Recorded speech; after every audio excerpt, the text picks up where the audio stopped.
sais qu'en Amérique latine, surtout au Pérou, on va avoir beaucoup marché, beaucoup faire des choses à pied. Quand je vais au Pérou, c'est ça. Ici, on conduit toute la journée. Nos voitures ne marchent presque pas. Quand je vais au Pérou, c'est on marche, on va d'un endroit à l'autre, on est en activité. Je pense que c'est ça aussi qui au Pérou fait que c'est un peu différent. Voilà, la ménopause.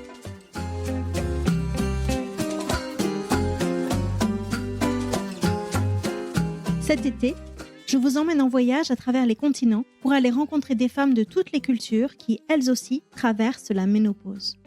Je suis partie à la recherche de celles qui rient en nous voyant nous morfondre à la première ride, celles qui partagent tout des secrets de leur mère et de leur tante, celles qui nous envient notre accès gratuit au traitement hormonal, un voyage pour nous décentrer de notre regard de Françaises occidentales qui ont peur de vieillir. Alors, est-ce que la ménopause, ça se passe mieux ailleurs ? Cette semaine, je vous emmène au Pérou à la découverte de pratiques ancestrales avec Elia. Elia est doula, autrement appelée sage-femme. Elle vit à Miami avec son mari qui est français. La ménopause, elle l'a connue à la quarantaine suite à un cancer du sein. Elle a connu son lot de désagréments et en particulier une sécheresse vaginale persistante. Dans cet épisode, elle nous raconte une pratique péruvienne qui consiste à envelopper le corps de la mère pour le refermer après le passage du bébé. Cette cérémonie, qui dure plusieurs heures, elle l'a elle-même vécue comme une réparation après son cancer. Et au-delà du bien-être apporté par les chants des femmes et de cette herbe qui recouvrait son corps, cela a eu un effet qu'elle n'avait pas anticipé. La sécheresse vaginale dont elle souffrait auparavant s'est envolée.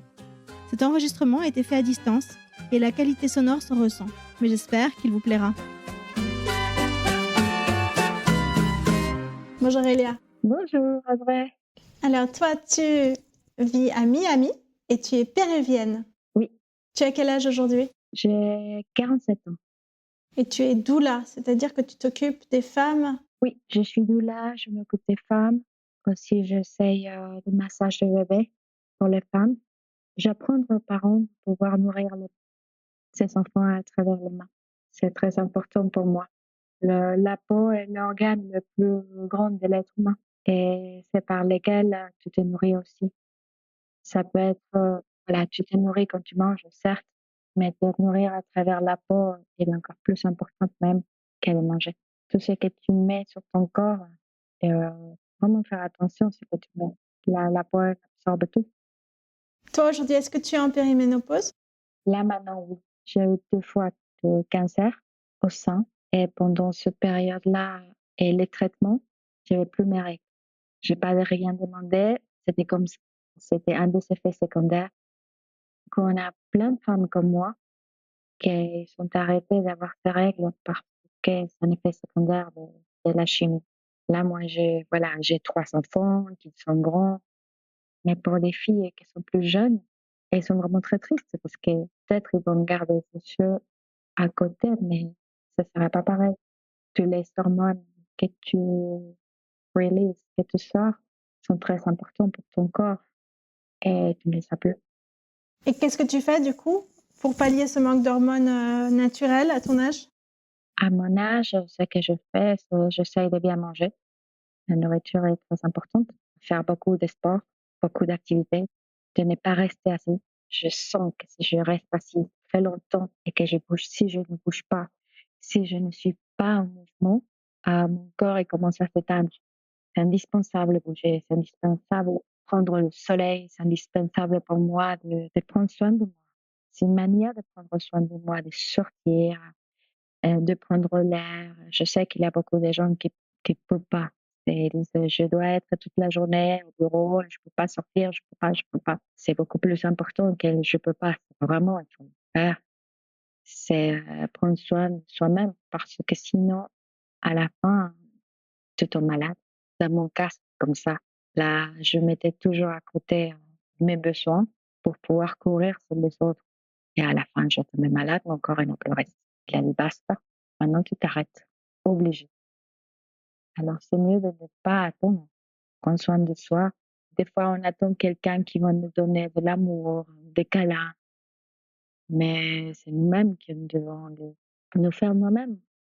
Prendre temps sur soi aussi, c'est une manière de dire je t'aime, je prends soin de toi, je veux que tu sois bien, Je sais qu'en Amérique latine, surtout au Pérou, on va avoir beaucoup marché, beaucoup faire des choses à pied.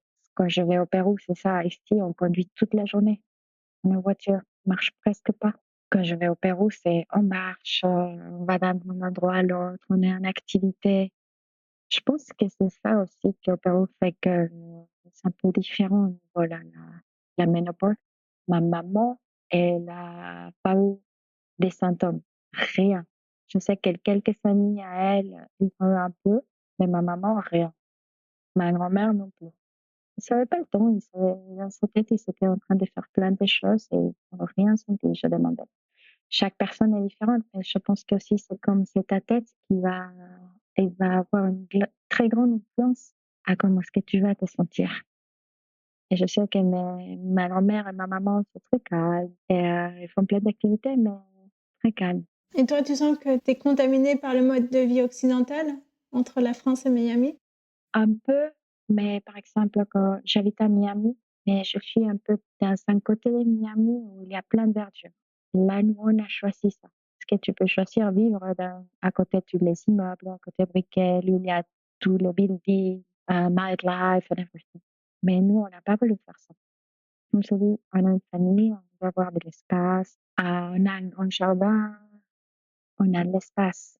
Et il y a plein d'endroits ici à Miami où il y a plein d'espace. C'est très agréable.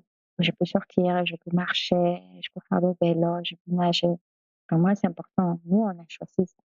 Certes, c'est un peu plus loin si on va y aller, si tu veux aller faire la fête ou quelque chose comme ça. Mais là, maintenant, on a 47 ans. C'est pas ma priorité. Tu m'avais parlé d'une tradition particulière au Pérou. Qu'est-ce qu'il y a comme tradition pour les femmes? En fait, au Pérou, il y a différents types de traditions. Parce que ça dépend, c'est tellement grand. Et il y a, quand tu es, par exemple, sur les montagnes, que là, au Pérou, tu as une grande partie, la grande majorité, c'est l'Amazonie, la jungle au Pérou. Après, tu as toutes les montagnes et après, tu as la côte. Je suis née à Lima. Mes grands-parents étaient de la montagne et des côtés de ma maman et de mon père, c'est dans le nord. Mais il y a une tradition qui se fait à Cusco qui est très intéressante parce que comme je suis doula, je suis allée là-bas étudier, me former aussi. Une partie de ma formation, je l'ai fait là-bas. Et dans lesquelles s'appelle Hualtasca, non ayahuasca. L'ayahuasca, on le boit, c'est là qu'on fait. Mais la Hualtasca, c'est autre chose. On dit que quand une femme accouche, son corps, il s'ouvre, tout son corps il va s'ouvrir pour pouvoir laisser sortir le bébé. Mais au moment de s'ouvrir, il n'y a pas que le corps qui s'ouvre, c'est aussi son esprit, son âme, pour laisser aussi sortir l'esprit et l'âme du bébé. C'est très beau. Et au moment de faire ça, quand le bébé est né, quelques jours après, ou même les jours d'après, il faut fermer ce corps. Donc, il faut une cérémonie qui est très belle, comme la Hualtasca, dans laquelle c'est un cercle de femmes qui se mettent tout autour, ils vont chanter, ils vont demander au corps de revenir à nouveau, parce que tout était ouvert, de se remettre et se centrer. Après, ils vont faire avec plein de plantes, comme une pâte, et ils vont le mettre sur le ventre, sur les pieds, sur les reins, et ils vont s'envelopper. Ils t'enveloppent. Et tu restes avec ça au moins bien enveloppé comme ça, 5 heures. Tu vas rester qu'avec l'enveloppé pendant toute la nuit. Je le fais parce que j'avais un gros problème, un gros souci après ma chimio. Et le fait d'avoir eu ma ménopause avant, parce que j'avais plus de fluides, ma vagine était sèche. Et avoir des relations sexuelles, ça me faisait mal. Les crèmes et les huiles qui me disaient de prendre à l'hôpital, ça marchait pas. Quand je suis allée faire ma formation à Cusco, je parlais avec la sage-femme, c'est une sage-femme traditionnelle là-bas, et je lui ai demandé, et qu'est-ce que je peux faire? Est-ce que si je peux faire la Hualtasca, ça pourrait m'aider, que j'ai jamais fait? Elle m'a dit oui, bien sûr. Alors on le fait. Et je très beaucoup de douleur pendant ça. C'est presque comme si j'allais accoucher. La douleur était intense, très intense. On a chanté énormément, ça a aidé avec la douleur. Mon cerveau, il s'est déconnecté et on a chanté pendant toute la nuit. Mon cerveau s'est déconnecté de la douleur et le jour d'après, c'est tout un procès. Voilà, ils sont tout enlevés, j'ai fait un bain spécial. Mais ce qui m'a surpris, c'est qu'après avoir fait ça, petit à petit, j'ai recommencé à avoir des fluides et même quelques mois après, j'ai eu une fois de plus mes règles qui sont venues. Comme ça, pah! Le médecin m'avait dit: «C'était fini, plus de règles, plus rien». Pah! Tout est venu. C'est comme si mon corps ait commencé à se remettre. Comme si une voiture qui était, en panne, il commençait à ta ta ta ta ta à avancer. C'était comme ça. Après mes règles sont plus revenues. Mais bon, c'est pas grave. Mais c'est comme si mon corps, il m'a dit, voilà, il a réagi. À partir de là, j'ai plus de problèmes avec, la sécheresse, Tu veux dire la sécheresse vaginale, c'est ça? le sécheresse vaginale. Je n'ai plus de problème. C'est incroyable, en fait. C'est une tradition qui est très belle et c'est une tradition que ça se fait dans le sud du Pérou, dans la montagne. Ça se fait pas partout. Si, on va y aller demander quelqu'un qui est dans le nord, ça pas du tout. Mais vraiment, c'est des traditions. Chaque région, il y a ses traditions. Et j'ai eu la chance parce que j'ai fait ma formation là-bas. Parce que je pensais que c'était que pour les femmes au tout début, que venaient d'accoucher. Elle me dit non, tu peux le faire si tu veux, tu étais déjà maman, tu peux le faire, aucun problème. C'est une très belle tradition, et surtout que ça marche. Et les femmes, quand elles s'accouchent là-bas, parce que c'est un accouchement dans une maison d'accouchement, c'est pas à l'hôpital. Et c'est des accouchements qui sont très beaux. C'est en toute tendresse, en tout un, beaucoup d'amour, beaucoup de respect. Aujourd'hui, c'est la journée de l'accouchement en respect, parto respetado. C'est un accouchement qui est respecté, en fait. Et qu'ils mettent les femmes là, et elles sont bien accueillies, elles peuvent bouger, elles peuvent manger, elles peuvent aller aux toilettes, elles peuvent marcher, elles peuvent faire tout, en fait. Et c'est tout en douceur. Pour moi, c'est très important, en fait, au moment de naître, de naître un être humain est indispensable. Comment est-ce que tu vas naître? Comment est-ce que tu vas bienvenue? Les femmes, par exemple, les sages-femmes traditionnelles avec lesquelles je continue à me former, parlent toujours de ça. Ils disent, mais c'est hyper important de donner la bienvenue. C'est un être qui vient d'arriver. Les femmes péruviennes, en général, ça se passe comment leur ménopause? Pour les femmes, par exemple, au Pérou, j'ai eu presque toutes mes copines et toutes les personnes que j'ai connues, mes oncles, mes tantes, les personnes que j'ai connues, ils m'ont jamais parlé des symptômes de ménopause. Je ne sais pas, parce que c'est une grande population. Ils n'ont jamais eu de symptômes de ménopause. Des symptômes que, par exemple, dans d'autres pays, on puisse avoir. Peut-être c'est par rapport à nos racines. Je ne sais pas, mais mes tantes, elles paraissent super jeunes. Sa peau, elle est super belle. Ma grand-mère, elle a commencé à avoir des rides comme il avait 80 ans. Quand elle n'avait pas de rides, du tout. Mon grand-père aussi. Elle prend beaucoup de soins. Et je pense qu'aussi, c'est l'alimentation. L'alimentation est clé, je pense, parce que là, je n'ai aucune idée pourquoi est-ce que d'autres pays, je sais qu'ici, il y a beaucoup de femmes qui souffrent avec les chaleurs de la nuit, avec les maux de tête, énormément de maux de tête. Je pense que c'est l'alimentation et le mode de vie. Est-ce que tu penses que les femmes, elles ont encore une sexualité au Pérou après la ménopause? Je pense que oui. Là, les femmes latinos, je pense que oui. Ah, je sais pas, mais je pense que c'est indispensable pour nous, c'est de toucher. On touche beaucoup, nous. Il faut toucher, c'est très câlin, c'est très famille, c'est indispensable pour nous. Après, je peux pas parler pour toute la population. On est des individus, on est tous différents. Mais je pense qu'en gros, oui.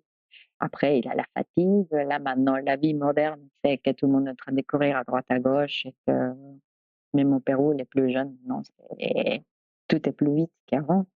Mais il y a un très grand gap entre ma génération et la génération de mes nièces, par exemple. Ils sont différents. Et ça, j'ai pas trop vu, en fait, parce que j'habite ici depuis 12 ans. Et en France, j'ai vécu 8 ans. C'est qu'ils aiment bien continuer à avoir des rapports sexuels. Oui, ça, je pense que oui. Ouais. Comme tu connais bien la culture française et aussi la culture américaine, est-ce que tu peux pointer les différences entre les trois cultures pour les femmes qui vieillissent, pour les femmes à partir de la midlife? Qu'est-ce qui te marque le plus comme grosse différence? Ici, aux États-Unis, surtout à Miami, les femmes, ils ont beaucoup peur. Je sais qu'ils commencent à beaucoup stresser. Je vais arriver à mes 50 ans, ils commencent à utiliser beaucoup de botox, beaucoup de essayer d'arrêter, en fait. Je pense que c'est des stress aussi, c'est un stress très grand, c'est une pression très grande, il faut pas vieillir, il faut pas changer, il faut toujours être la même, performante, belle, et je vois ici les gens presque tous, ils font du botox, des je sais pas, des chirurgies pour le verre. Moi, c'est non. Moi, j'ai jamais rien fait, je vais rien faire, ça m'intéresse pas. Mais je sais que énormément de femmes, presque toutes mes copines, qui sont pas françaises. Quelques françaises, là, elles commencent aussi à utiliser le botox. En France, je vois beaucoup moins. Qu'en France, là, maintenant, les filles, elles utilisent, voilà, ils font plus la couleur de ses cheveux. Mais après, je ne sais pas, ils font plus la couleur. Mais en même temps, c'est comme si, OK, c'est la nature, mais quand même, si tu as une fleur, tu une plante, quand même, il faut prendre soin pour qu'elle continue à être belle. Sinon, elle commence à se dégoûter. C'est pas ni une chose ni une autre, je trouve. C'est un bon, il faut être au milieu. Tu prends soin de toi.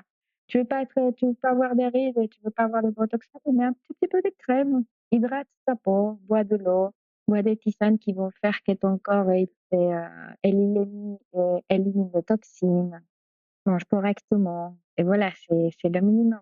Mais des fois, c'est non, mais je veux être complètement non naturel et je prends pas de tout soin. Une plante elle va sécher. Pourquoi laisser qu'une plante se sèche? Pourquoi laisser que ton corps, c'est ton corps? T'as qu'un seul corps, alors prends soin de toi. Tu n'as qu'un seul corps. Tu n'as plus ton corps et voilà, c'est fini. Alors prends soin, là, mets-toi un peu de crème. Il n'y a pas toutes les crèmes qui sont toxiques. Et si tu veux pas prendre une crème toxique, apprends comment faire une crème. Moi, j'ai appris. Je me suis dit, OK, j'ai eu 2 fois le cancer. Alors, qu'est-ce que je fais? Je veux pas mettre des cochonneries dans mon corps. Alors, j'apprends comment faire. J'ai pris des cours avec une dame c'est une dame qui fait des crèmes. C'est une spécialiste. Elle m'a appris tout sur les crèmes. Alors, j'ai fait ma crème pour le visage, crème pour le corps, shampoing, je fais tout. Alors, c'est facile de se plaindre. C'est facile de se plaindre. Il n'a rien, alors je trouve rien. Et si tu apprends, et comme ça après, tu l'utilises, il faut prendre soin.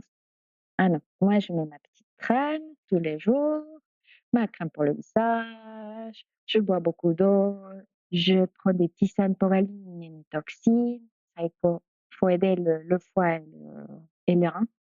C'est pas toute seule. C'est comme si tu fais une voiture et tu dois faire un nettoyage, en fait, de temps en temps. Il faut faire le nettoyage de tous les tuyaux parce que sinon après, ça va boucher.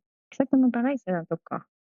Si tu fais pas un nettoyage interne de temps en temps pour l'aider, comment est-ce qu'il va pouvoir filtrer toutes les toxines qui rentrent dans ton corps?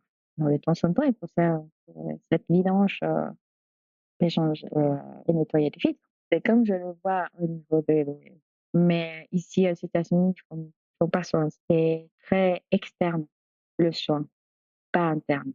Et c'est triste parce que tu vois les gens qui paraissent entre guillemets bien, mais à l'intérieur, ils sont pas bien. Pourtant, les femmes, elles font pas quand même du sport? Ça dépend de quelle ville. Ici aux États-Unis, beaucoup de gens pensent que le temps, c'est de l'argent. Du coup, si tu fais quelque chose qui n'est pas productif pour que tu gagnes pas l'argent, alors ça n'a pas de sens. Et ils mettent tout ce côté-là de corps, de faire des sports, de bien se nourrir, des côtés. Et c'est triste. Et tu vas mourir et tu amènes avec toi rien, avec tout ce que tu as pu récolter, mettre de côté, tout l'argent que tu as, tu n'auras rien de sérieux. Et comme si tu arrives à être vieux, tu n'es pas un très bon état. Donc c'est là maintenant qu'il faut prendre soin. Est-ce que tu arrives à convaincre tes amis? Je peux pas convaincre quelqu'un. Tu peux pas convaincre quelqu'un et commencer à dire oui, dire ça. Maintenant, tu me demandes, alors je te réponds. Avant, j'essayais, tu dois faire oui, parce que je me voyais comme j'étais. Et je disais oui, tu dois faire ça, ça, ça. Et après, je me suis dit non, parce que chacun est responsable de sa vie. Je peux pas y aller à faire ça. Par contre, si je suis responsable de ma vie, si moi je fais des choses et moi, la manière dans laquelle je suis récupérer, les gens, ils voient ça, ils voient la différence. Du coup, c'est avec ton exemple aussi que les gens y voient et disent: «Ah ouais, elle est oh oui, j'étais en plein chimio, j'étais mais mal, mais tu me voyais, mon visage, ma peau, elle était mais extraordinaire» et là, tout le monde était mais et les gens, ils pensaient que j'avais rasé mes cheveux. «Ah, ça te va super bien!» Les gens qui j'étais, à l'extérieur et qui savaient pas que j'étais malade et c'était la nourriture, en fait, ce que je mangeais. J'avais un régime qui j'avais trouvé un nutritionniste qui était extraordinaire et j'ai suivi ce régime. Ça m'a aidée pour la peau. J'étais super fatiguée et c'est tout. Chaque personne, il a différents symptômes. Ton corps, il va pas trop différent. Mais si tu prépares ton corps et si tu travailles énormément, là, c'est pas pareil. Ton corps réagit d'une manière différente. La nourriture, c'est que tu vas manger, c'est indispensable. À l'extérieur et à l'intérieur, les 2 choses et j'essaye un peu de parler, je parle beaucoup, par exemple, avec les femmes enceintes avec lesquelles je travaille, mais c'est plutôt par l'exemple, je pense. Je suis vraiment très touchée par ce que tu dis sur ton regard de péruvienne, sur ce que tu as vécu en France et ce que tu vis maintenant en Miami. Je trouve que c'est tellement juste. Tu as une vraie connexion au corps qui te vient à la fois de ta culture et de ton métier. Et c'est précieux, ça, c'est fou. Et du coup, pour toi-même, comment tu te vois vieillir? Aujourd'hui, tu as 47 ans. Comment tu imagines que tu seras à 50, 55, 60? C'est quoi tes souhaits pour toi-même? Moi, je me suis dit: «Si je me coupe de moi maintenant», moi là, maintenant, ce que je vois, c'est jour par jour. Maintenant, si je prends soin de moi en ce moment, je sais qu'après, je serai bien. Et chaque jour, je vais prendre soin de moi pour que le jour d'après, je vais être bien. Et au fur et à mesure, parce que je peux pas être ici, pas prendre soin de moi pendant 20 ans et dire d'ici quand j'ai 60 ans ou 70 ans, ah mince, j'ai mal partout, si j'ai pas pris soin de moi. Si je prends soin de moi, là, je pense que mon corps, il va réagir bien et que moi, j'aimerais bien être en pleine activité. J'adore voyager, j'adore faire la marche, j'aimerais bien avoir des petits enfants, mais bon, après les enfants, je ne sais pas s'ils vont vouloir avoir des enfants aussi, je ne sais pas. J'aimerais, mais bon. Mais oui, j'aimerais bien en activité. J'ai vu mes grands-parents côté maternel, côté paternel, ils sont décédés, mais côté maternel, là, c'est mes grands-pères. C'est 80 ans, il s'est levé à 5 heures du matin pour faire des exercices parce qu'il fallait pas avoir de ventre. Là, il était en train de faire ses exercices et ses étirements. Ma grand-mère, aussi, elle sortait: «Prends le soleil, Lita, prends le soleil. C'est important de prendre le soleil. Il faut que le soleil te donne la vitamine D.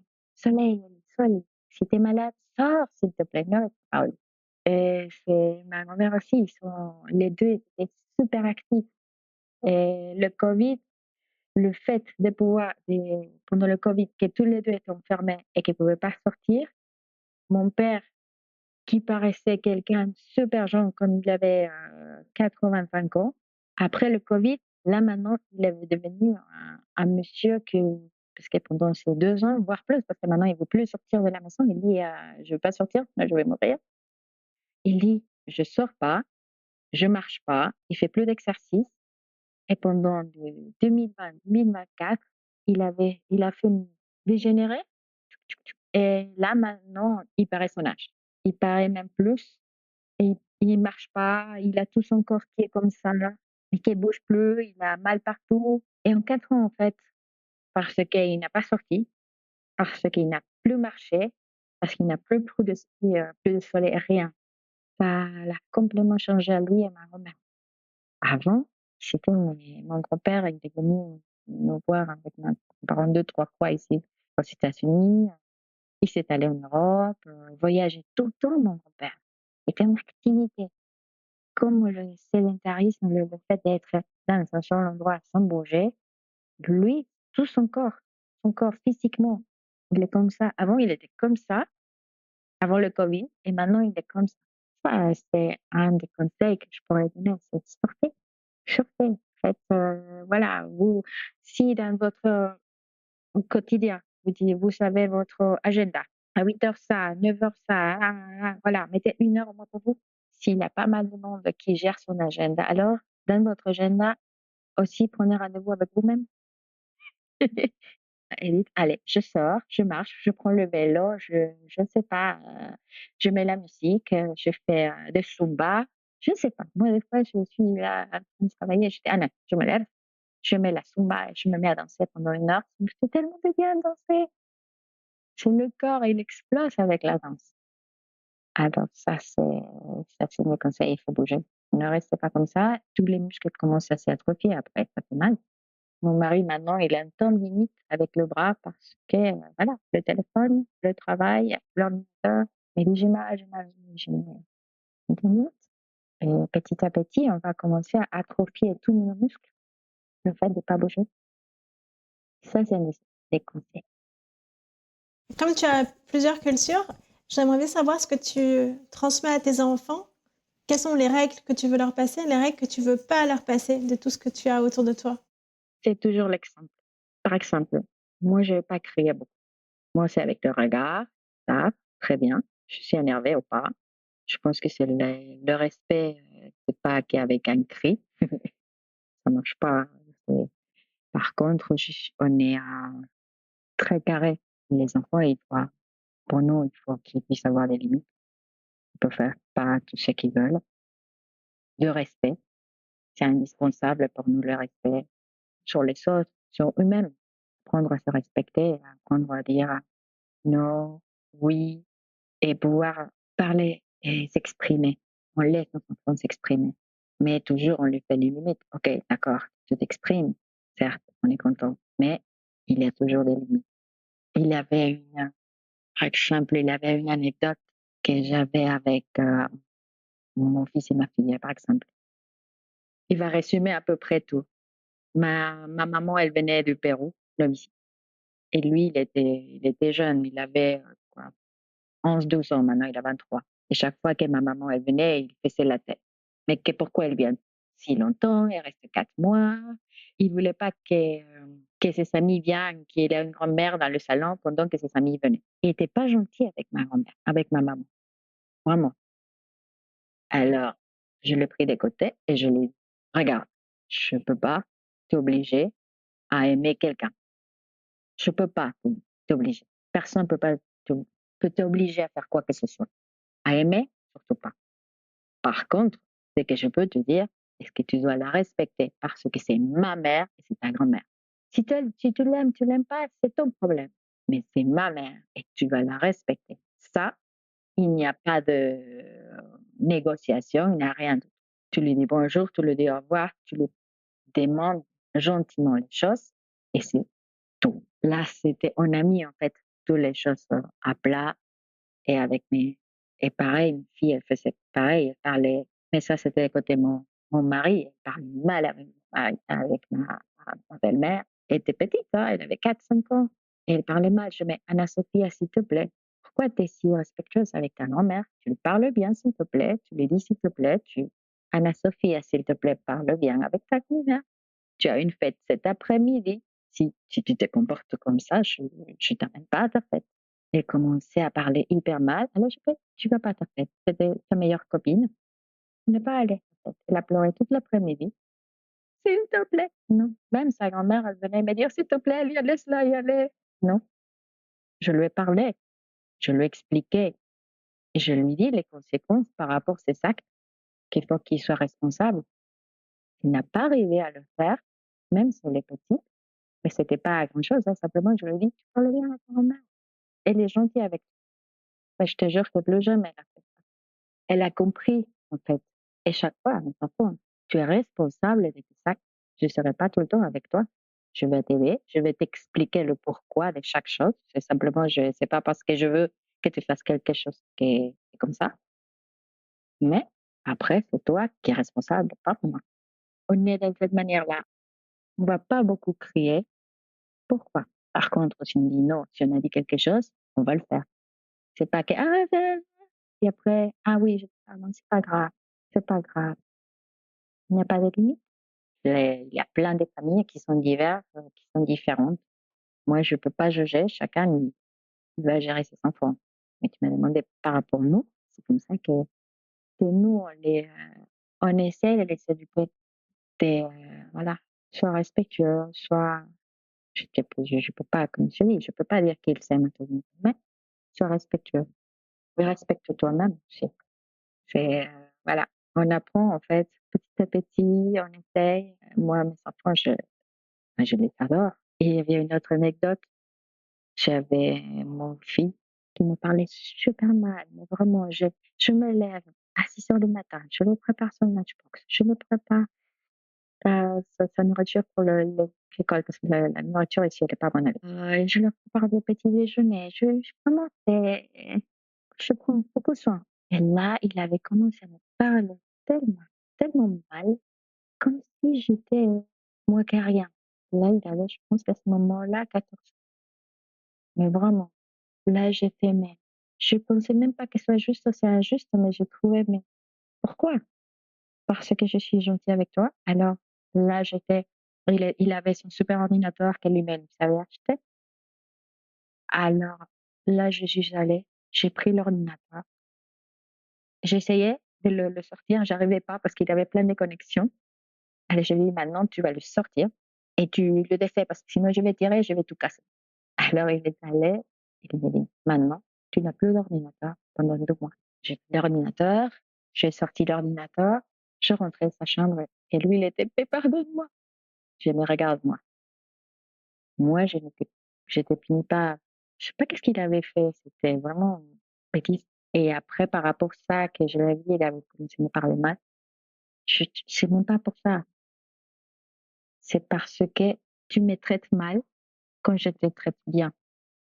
Et tu sais quoi? Je t'adore. Tu m'habites. Je m'aime plus. Je vais pas laisser que personne, même toi qui es mon enfant, me traite mal. Je laisserai personne me traiter mal. Parce que si je me respecte pas, comment est-ce que je peux demander aux autres de me respecter? Et je suis ta mère et tu dois me respecter. Je te traite bien. Il n'y a aucun motif pour que tu me parles comme ça. Aucun. Je suis partie. J'ai rien dit d'autre. J'étais super énervée. Je suis sortie de là. J'ai même pas crié. Je parlais comme maintenant. Je laissé l'ordinateur. Et ici à 2 mois, peut-être, on verra si tu le prends ou pas. C'est, euh, c'est pas facile à élever des enfants.